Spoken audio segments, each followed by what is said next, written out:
Jenny, firstly, can we just say we're really sorry for your loss and the reason we're talking to you today. Um, if you could share with us your story on how you first discovered that your son had passed away by suicide. Okay. Well, I go back to that morning around 8 o'clock. I had looked into my son's room to check on him, which I always did, especially after his first attempt 4 months earlier. When I saw his empty bed that didn't seem like it had been slept on, I sensed something was wrong. So I quickly went down to the first floor to look for him. His grandma was sitting in the living room, and I asked her, "Where is Josh?" She replied, isn't he sleeping?" I said, "No, we need to find him." She walked towards the study with me following closely behind, and the door was ajar. And when we entered the room, my son Josh was lying on the sofa with a plastic bag over his head and a string tied around his neck. He was completely motionless. I started screaming as I quickly removed the plastic bag. His body was cold and stiff, and his lips were white. I was delirious. I called and called him to wake up, but somehow I knew that it was too late when I called 999. Then the S.T.E.A.M paramedics called and told me to carry his body and lay it on the floor. That was the toughest thing I ever had to do in my entire life. I'll never be able to forget that experience.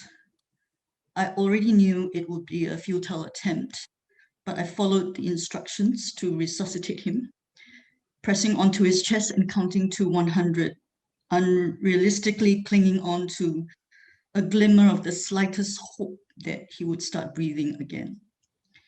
When he was finally pronounced dead and they took his body away, my entire world crashed. In an instant, I had to absorb all that had happened to my only child that morning, that he was just suddenly gone from my life, that he wasn't even 21 and had not even started experiencing life itself, that I did not lose my only child to sickness, accident, murder, or in a war. I lost my only child to suicide. The rest of it, from body identification, funeral service, to cremation and his urn placement at the columbarium, was like going through the motions, yet it was the biggest cause of my post-traumatic stress disorder for months that I have somehow managed, only with God's help, to heal from and let go over time. I can't even imagine, as a mum, I can't even imagine the pain. First of all, thank you for sharing your story. Because I think that this is something that we have to have conversations about. And I think that your story is going to help so many people. So I thank you for your strength.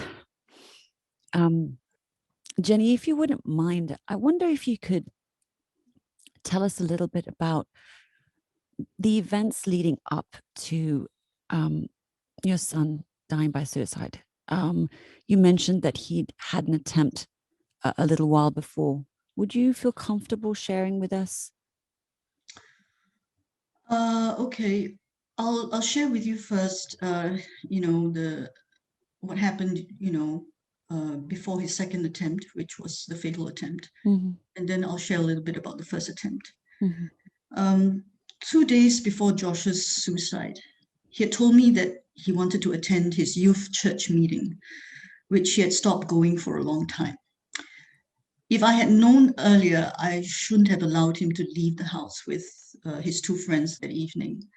It didn't occur to me that he was actually using that opportunity to go out and complete the preparation of his suicide plan. When he asked if he could attend the meeting with his friends, I thought he was getting better. And I was so happy that I immediately texted his father and told his grandmother that Josh was improving. How very wrong I was. At the time, I didn't know that Josh was dissembling And that's the term used when someone on the verge of suicide hides their suicidal intention from everyone around them. It's like he was wearing a mask, but not the kind we wear nowadays in this pandemic, but rather a full face mask. You see, I relied on what I saw on his countenance and in his behavior, and he seemed totally fine to me. If I'd known better, I shouldn't have trusted in what I assumed was an improvement in his mental well-being. I would have been consciously aware that this sudden lift in his mood of wanting to socialize again instead of isolating himself was actually a suicide warning sign for those in that stage of acute suicide crisis, or what one would call a period of high and dangerous lethality. I wasn't aware that this outing that he had requested for was part of his plan to execute his second suicide attempt, attributed to the possibility that he had passed the stage of ambivalence and had made up his mind.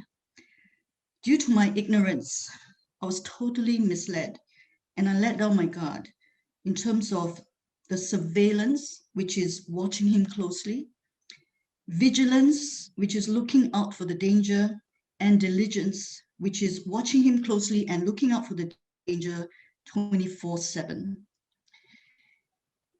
As his primary caregiver, I had to set all these in place when he was discharged from the hospital after his first attempt in order to prevent him from attempting suicide again. Another thing that I said I was going to share were the events that led to his first attempt, which was a week after the first day of Chinese New Year of 2018. As a Chinese family, we would have a gathering on the first day.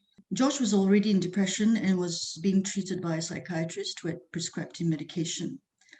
2 months earlier, sometime before Christmas of 2017, his girlfriend had just broken up with him. After the breakup, he was totally devastated. However, because he had kept everything to himself, including his 3-year on-off steady relationship with this girl, it didn't occur to me at the time how much emotional pain he was going through because it was his first love. It then became the trigger for his decision to attempt the first time. If I'd known earlier how deeply involved he was in this relationship, I would not have said to him, oh, you know, you'll get over it, you're still young, and there are so many other girls in this world to choose from, like what most parents and well-meaning friends would say. If I had known better, I would have brought him to a psychologist specializing in psychotherapy to help him de-escalate his suicidal intent that he was harboring inside and work with him to process and mitigate this excruciating pain of his loss. This girl who initiated not one but 2 breakups with him was the first girl he ever loved. She had promised to be his pillar of support in his battle against the depression he had been struggling with for several months already. But she dropped him like a hot potato. At that time, Josh was at a total loss with no family support in his mental health condition, as I myself was also suffering from depression and suicidal after his father and I divorced a year before that.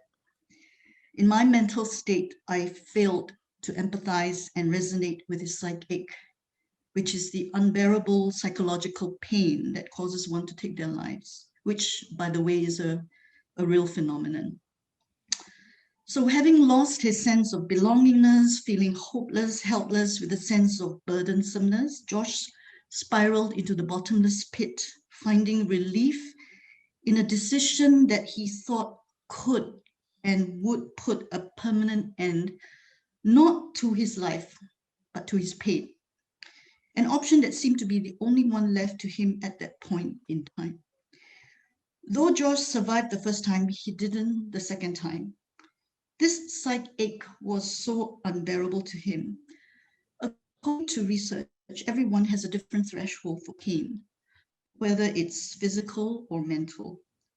Josh endured for 6 months. A guy in Hong Kong a few months ago, who also went through a breakup, was gone in 2 months. So when you think about physical pain, there are painkillers, right? For psychological pain, what emotional painkiller is there? I guess that explains that, according to the Samaritans of Singapore, relationship issues like a breakup has always topped the list of reasons for suicide. So the impact of the person, especially the one at the receiving end, cannot be underestimated. Right. Earlier, you had mentioned a couple of words that I'd like to sort of touch on, just so that perhaps you could explain them a little bit more. I'm sure that they're not words that many of us have heard, or at least related to the subject of suicide. And there, a couple of them are dissembling and high and dangerous lethality. You mentioned those as in sort of the precursor to the act, for want of a better word, itself. Could you help us understand a little bit about what those, or what they mean? Well, according to my research in suicidology, dissembling basically means, the person concealing his intentions, even his suicidal ideation. So they wear a mask. It's so hard to tell because they hide it so well. So they dissemble. They literally conceal their intentions, and they put up, a front, like a facade. Yeah. The high period of lethality, dangerous lethality, is according to research also, a person who's suicidal will go through a period where it's an acute suicide crisis, and this usually lasts for hours and days, not months or years. But it's also an interval, which means that it can come off and on. But every time it comes on, it only lasts for a couple of hours or days, but definitely not months or years. Okay. It's a hard phrase to swallow, but out of all of this, including you having to deal with your own depression and sort of state of mind, when all of this was sort of going on at the same time, what's the biggest lesson you've learned from this tragedy? What's the gift in the wound here for you? Well, ever since I lost Josh, these words, I've learned more from my pain than I could ever have learned from pleasure, have really stuck with me. As I began to search deeper into the topic of suicidology, I'll just touch on 3 things I've learned from my personal tragedy. I've learned that suicide prevention is really about taking a proactive instead of a reactive approach in intervention, especially after a person has undergone an adverse childhood experience. Example, parents' divorce, a relationship breakup, trauma, or negative life experiences. Instead of waiting for serious symptoms of a mental health condition to manifest or a crisis to happen. We're really talking about preventing suicide upstream. I've learned that knowing the right kind of therapy when seeking professional help can sometimes be a matter of life and death. Awareness and educating oneself is so instrumental in suicide prevention. A mother I spoke to didn't even know the difference between a psychiatrist and a psychologist, let alone the different therapies they offer. Many caregivers who've reached out to me were at a loss, just like me then, as to what to do, which mental health professional to bring their child to when crisis happens. The third thing I've learned is that if the best antidote for a cancer patient suffering intense pain is an analgesic or painkiller, then the best antidote for psychological pain must surely be empathy, compassion, and kindness. If only Josh's girlfriend had given him some when she decided to break off with him a second time, having known of his first suicide attempt 4 months earlier. Who knows? Maybe, perhaps, Josh may still be alive today, but she gave him none. People can tell you that suicide is preventable. In principle, yes, I agree. But in practical terms, I can only say to you that suicide is not easily preventable. The theory of suicide states this: there is a great deal of mental pain and suffering with no suicides, millions to one. But there is almost no suicide without a great deal of mental pain. Therefore, next time when you hear about a life lost to suicide, don't suicide. Ask why the pain. All right. May I ask if in your conversations with your son, the conversation about suicide had come up before his first attempt?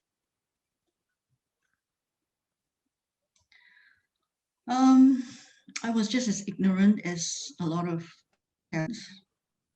I mean, you know, I hear a lot about, oh, we shouldn't talk about suicide. We shouldn't even bring it up for fear that it's going to plant that seed in their minds, or they'll think about it, they'll do it. But that's a fallacy. There's no research that has shown that it will happen that way. In fact, I've learned that if you bring it up with them, you are open about it, you actually give them that feeling that they feel safe with you because you understand exactly what they're going through. Like you're opening the door for them to have the conversation with you? Exactly, yes.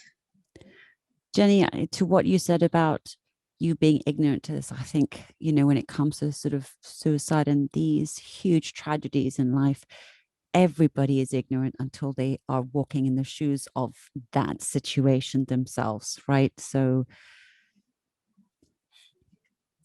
as a result, you are the co-founder of Please Stay. It's another thing that has come out of this.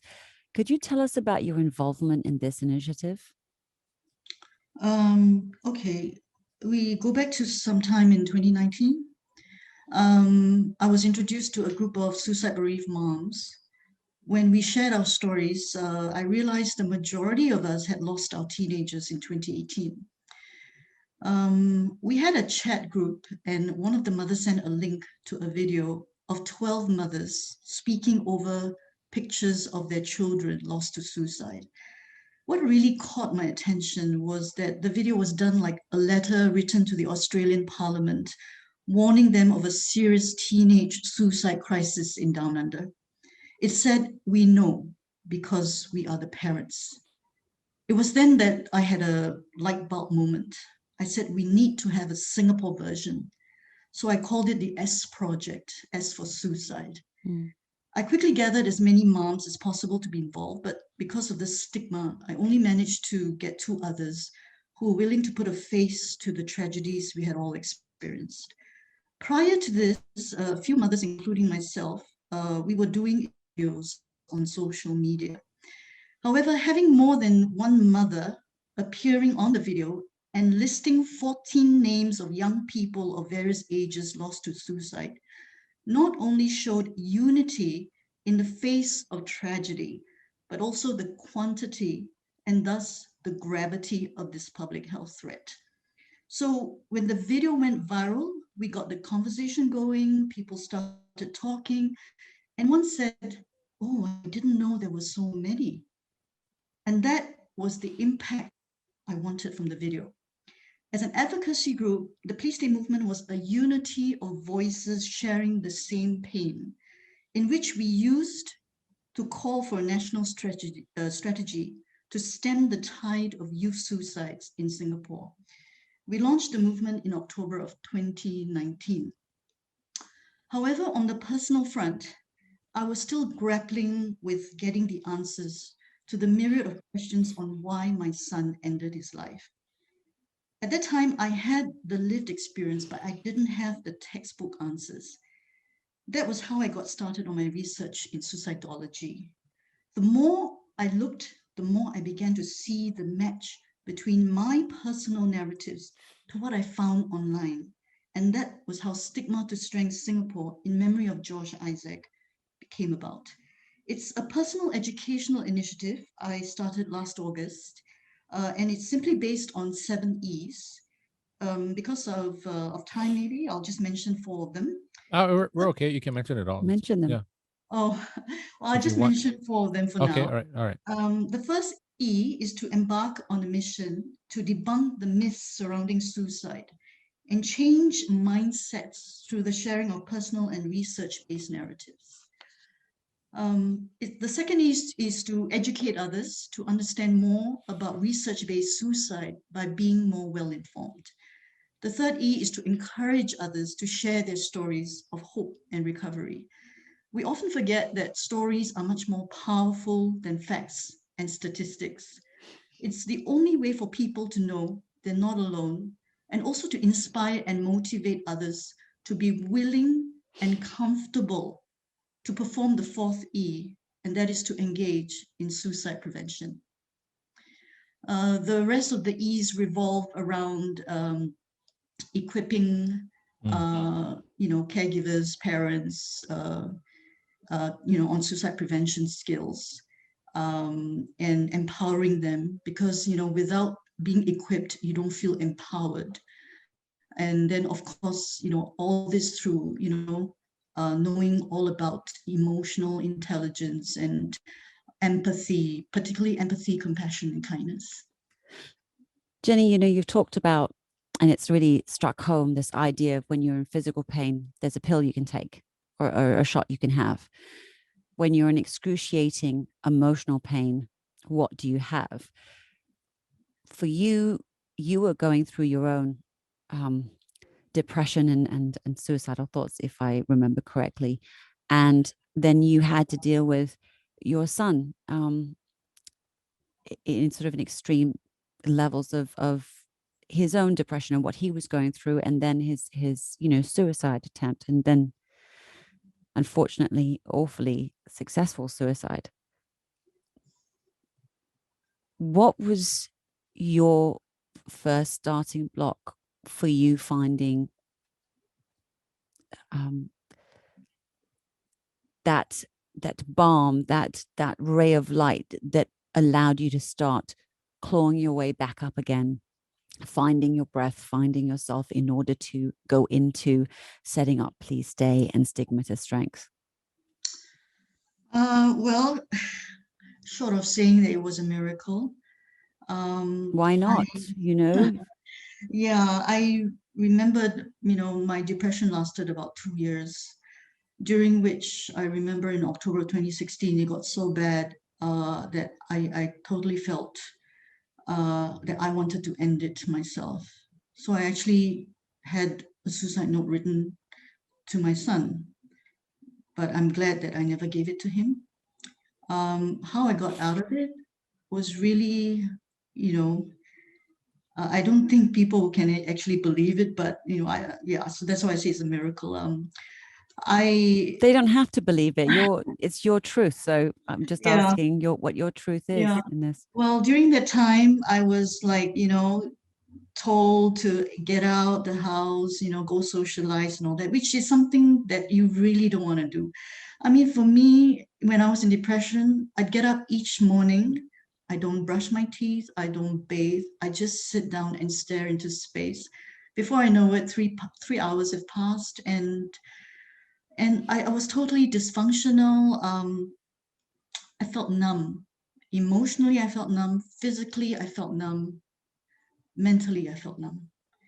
And it was like you're walking dead. Yeah. That's as close I can, describe it. So when I was invited by my sister one time to go for lunch, and she just shared with me, why don't you just download this online game called Words with Friends? At that time, I was very suicidal. There was never a day that went by without me thinking of wanting to end it all. So I decided, okay, I'll just download it, and I started playing it. And because I wanted to distract my mind from those dark thoughts, I played almost 24/7 just to get, my Right. thoughts out of my mind. Mm.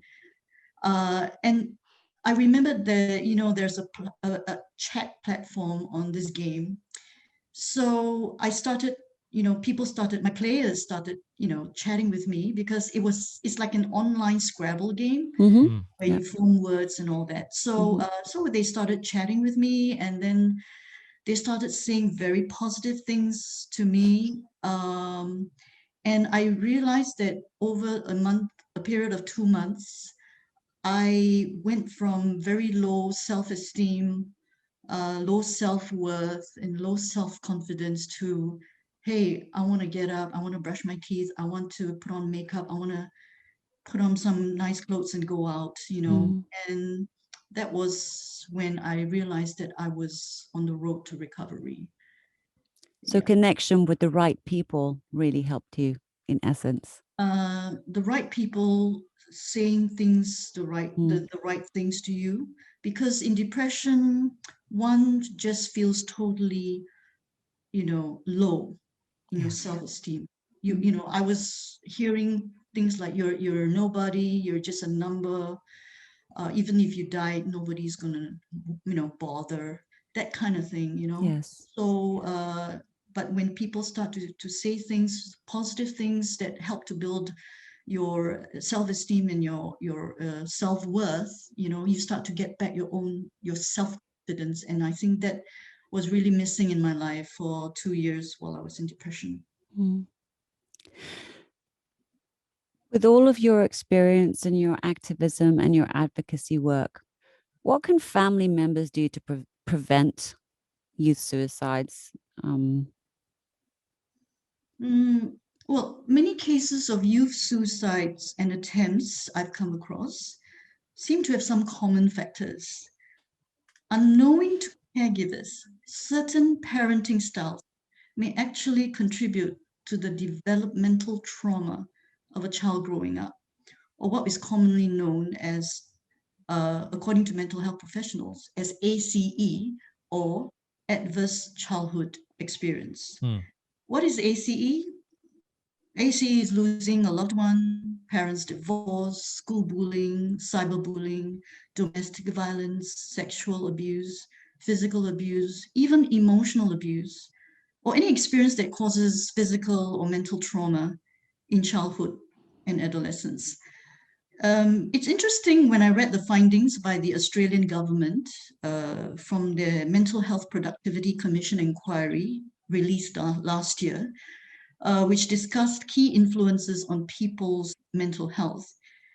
It also examined the effect of mental health on people's ability to participate and prosper in the community and workplace, and the implications of mental health more generally for the economy and productivity. This inquiry revealed that, firstly, 75% of people with mental illness develop symptoms before they turn 25. mm, Secondly, that mental illness has its major impact in young people, in contrast to physical illness, where the burden is more concentrated later in life. And then the interesting one is that parents' behavior can affect their kids' mental health, thus calling for the public and health professionals to broaden their understanding of the links between ACE and mental health conditions.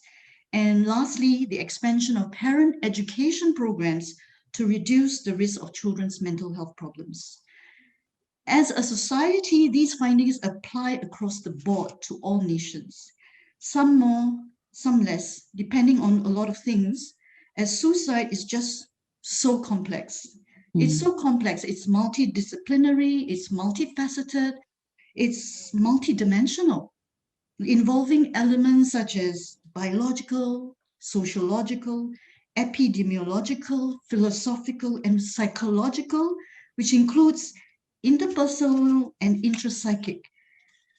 You see how complex suicide is. That's I sometimes trip when pronouncing all these words. Yes. So parent-child relationship is very important to start with. Yeah. I'm paying very close attention as a single mother to a son who's about to be 14 to what you're saying very clearly. So you have my attention, Jenny. What would you say, or what would your advice be to any youth who's depressed?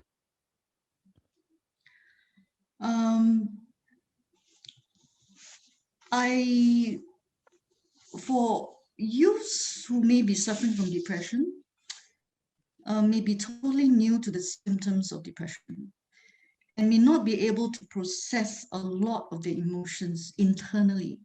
So I would suggest that if they feel demoralized with a loss of motivation and don't seem to enjoy doing a lot of things they used to, or they begin to get introverted and isolate themselves from friends more and more, they have difficulty in sleeping, they have stomach problems, they are very forgetful, wanting to lie in bed all day, and they start to get very introspective. These are just some of the many symptoms to look out for. Many youths I've spoken to have told me, I don't tell my parents because they don't understand. Oh, that's a very common remark they make. But I just want to say this to you. If you're a youth and you're listening right now, if you fear getting scolded, if you open up, don't believe that. It's a lie. If you think you don't want to trouble your parents by telling them, that's also another lie that you are believing. Your parents love you, but perhaps they may not be able to show you the love in a way that is your love language. They may also be stressed and overwhelmed with many issues at hand and are short-tempered with you, but that doesn't mean they don't love you. If you turn the table around and if you are the parent and your child who is suffering in depression doesn't tell you and keeps saying, I'm fine, whenever they ask you, how do you expect them to be able to read your mind? So please talk to your parents, whoever is closer to you, or a trusted adult or a friend. Depression is an insidious mental health condition that, left untreated, may cause one to feel totally dysfunctional in life and lead to suicidal thoughts. So please make sure you get support and, if necessary, treatment before any crisis happens. Above all, don't do it. Jenny, this is a day-to-day struggle and walk, I suppose, for you to get through this. What's next for you?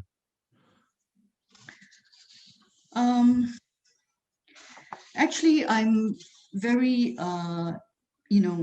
one of the main objectives for Stigma to Strength is to really target parents and caregivers, because parents can do a lot of things. They can play a big part. Let me share with you what can parents do to prevent youth suicide, because these are, long-term. I think suicide prevention really lies in upstream suicide prevention, which is, from childhood, and that involves parenting. Everyone, I feel, can play a part, PART, in suicide prevention. This acronym is easy to remember. Now, P is for presence. Cultivate a capacity to be open, to listen with your full attention without being judgmental when your kids are talking to you or need your full attention. Physically and mentally focus on them when they're communicating with you.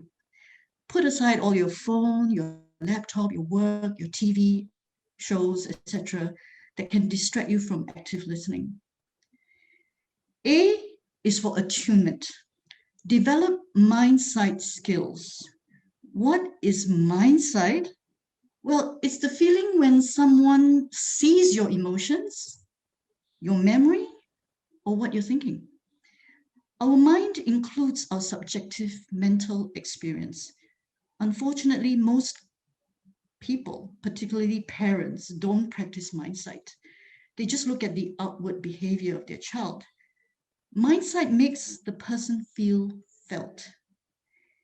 It's not just awareness, but also monitoring the emotions, both yours and the child's, as well as modifying, whether in the way things are communicated or one's behavior for a more positive outcome.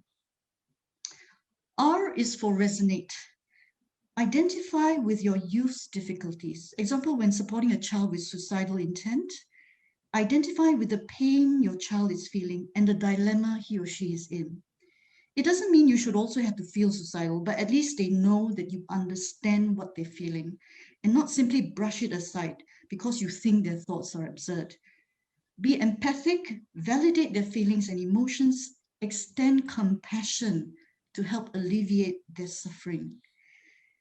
Now, PAR will lead to T for trust. When trust is established, the adolescent will see you as a safe place.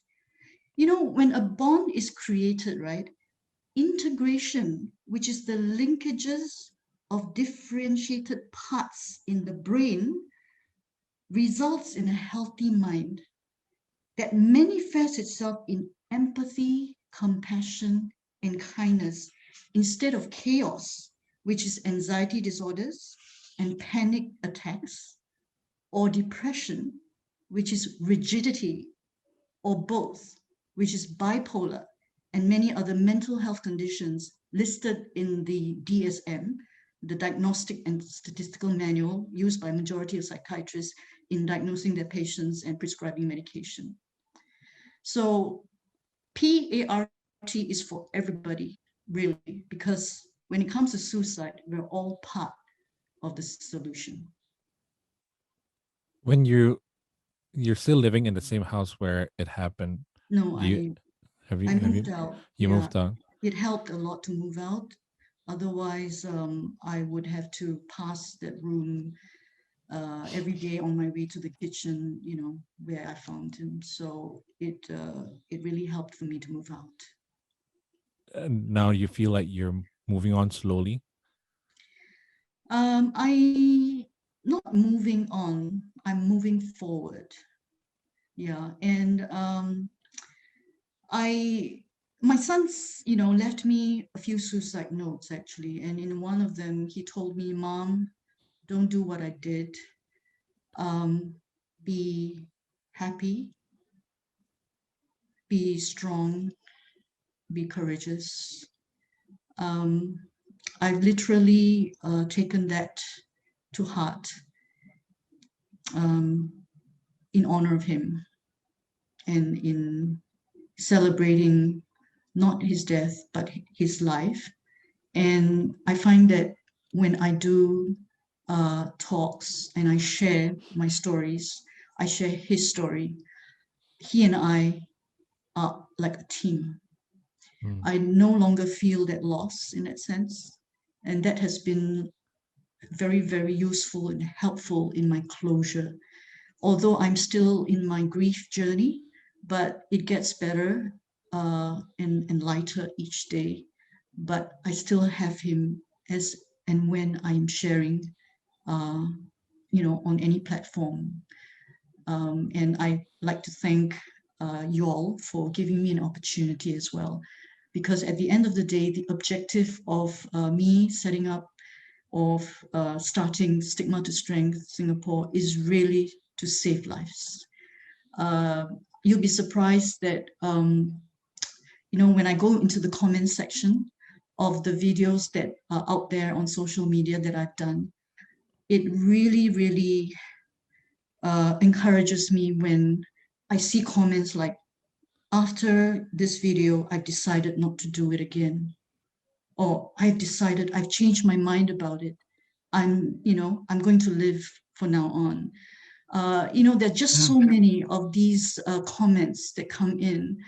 And when I read them, I know that I have to continue with this work to save lives. Thank you. I've lost people that I love deeply to suicide. So thank you for your work. And I'm so sorry that it took a tragedy for you to be on this path. Thank you.